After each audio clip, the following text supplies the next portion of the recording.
samahan nyo kaming mag-ikot. Tingnan nyo itong tumbler na to, sobrang cute. Meron pang pa-palm tree dyan sa ibabaw. Ito naman, umbrella.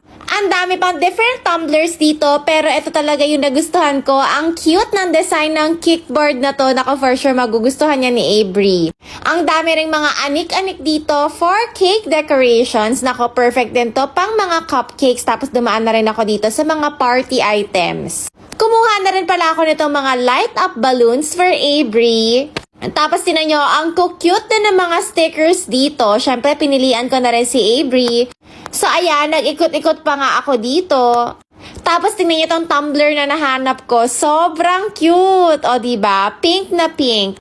Perfect sa mga birthday girls. Ito naman, mga lip balms to na flavored. O, diba? Ang cute nito. Frozen theme. Tapos, meron pang Crayola theme. Dumaan na rin kami dito sa may